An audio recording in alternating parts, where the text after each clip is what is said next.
Alors, le rôle du community manager, ça va être développer l'image de la marque sur le web et les réseaux sociaux. Les activités principales, ça va être la veille, donc tout ce qui est recherche d'informations sur une société donnée, dans un secteur d'activité particulier.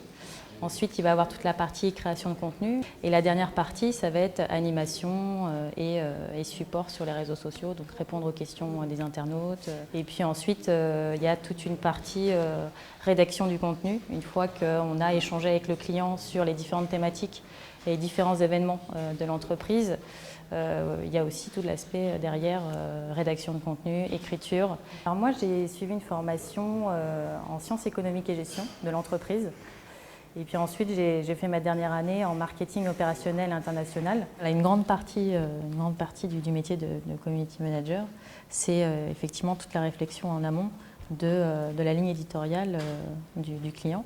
Donc on va se réunir avec le directeur de clientèle et on va déterminer effectivement les sources qu'on a à notre disposition et qu'on va pouvoir reformuler, retravailler pour que ça soit un contenu attrayant et un contenu interactif pour les internautes.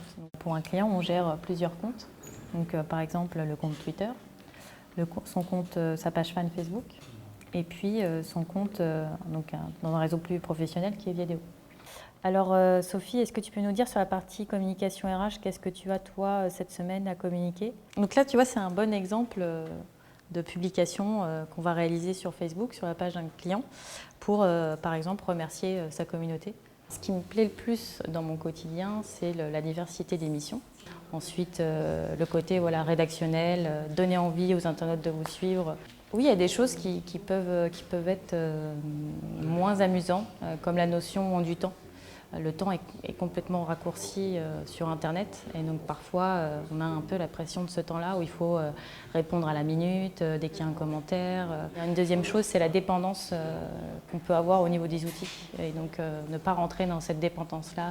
Alors dans quelques années, je m'imagine chez l'annonceur avec la mise en place d'une stratégie digitale globale, réfléchir en amont aux différentes sources d'informations disponibles dans l'entreprise et comment les mettre en valeur sur les différentes plateformes que sont Facebook, Twitter et bien d'autres.